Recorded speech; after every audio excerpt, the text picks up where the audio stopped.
Hey guys, Seiji here, and welcome to the first episode of our new show on this channel, old movie reviews.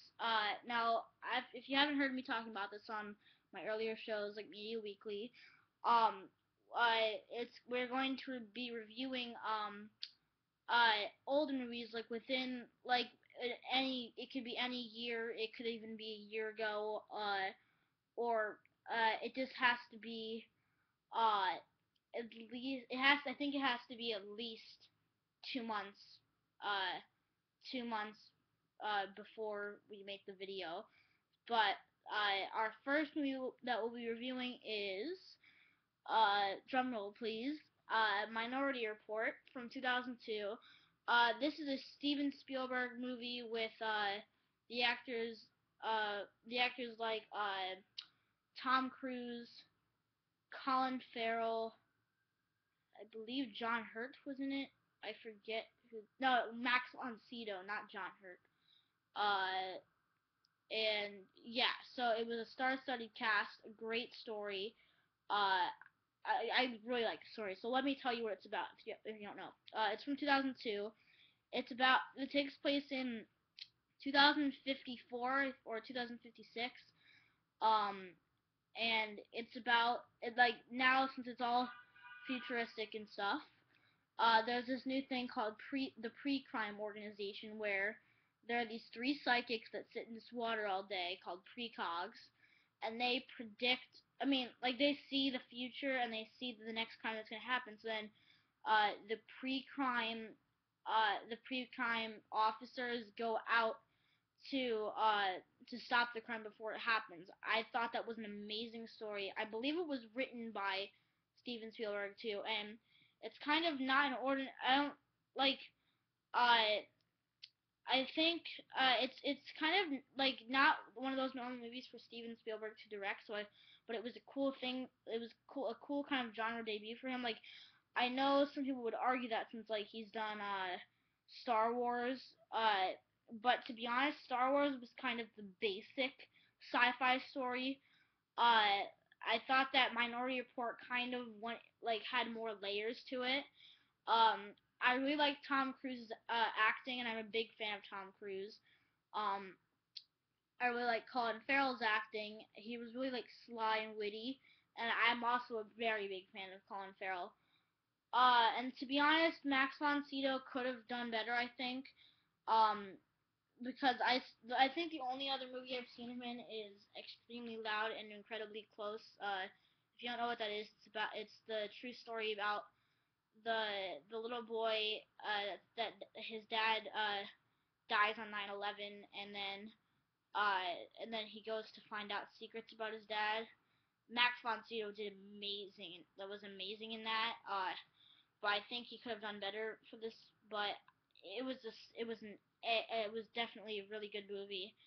I think all of you should see it. I believe maybe on Netflix. It's definitely on like Google Play, and I think it's on Vudu. Or you can, like, if there are probably certain copies of the movie that come with a ultraviolet code that you can redeem. Uh, but uh, uh, so today, we're actually gonna start something new today, but because our new rating system, because and usually we do like out of 10 stars, but now we're kind of gonna do it like the Rotten Tomatoes way. So if it's above 60, it's good, and if it's below 60, it's bad. So I'm going to give Report probably an 89%. I thought it was an A-list movie, and all you guys should see it. But in other news, we are going to be doing a lot of these reviews now, because I I think on the latest edition of I think it's latest edition of Empire magazine, there's like this thing called there's like this list. It's like the 301 best movies of all time, and I've been renting a lot of movies on that list lately. I mean, some not, but still like cult classics. And I just rented like 5 today. There's only one that's not on the list, but it's still a cult, like I said. And we're probably gonna review them soon. So I got I got the Saving Private Ryan Special Edition. Then I got 12 Angry Men, Her from last year,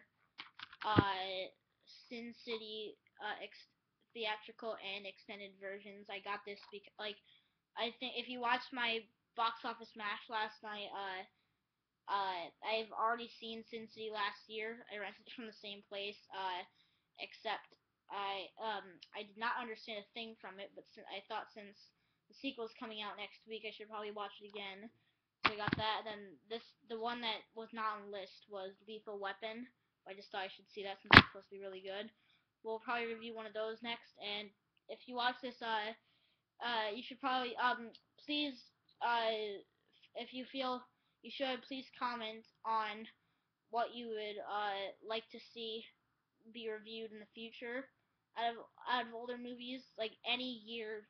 But it can even be this year. It just has to be at least like a month or two before now. Like it can't be something that's still in certain theaters. Like if you tell me you want me to review uh Sex Tape, I didn't even see that movie, but still, like, that's still in some theaters.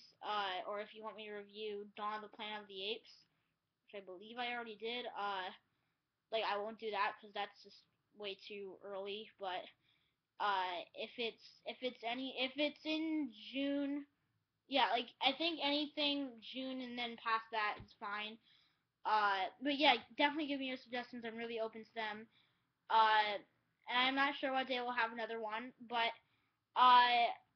coming up next we may have a trailer plus review, and if not, we'll definitely have like 3 tomorrow since there was supposed to be one today. There was supposed to be one yesterday. There was supposed to be one last Saturday, and we'll probably do even a 4th one tomorrow if I don't do one tonight. If I do one tonight, there'll only be 3 tonight or tomorrow.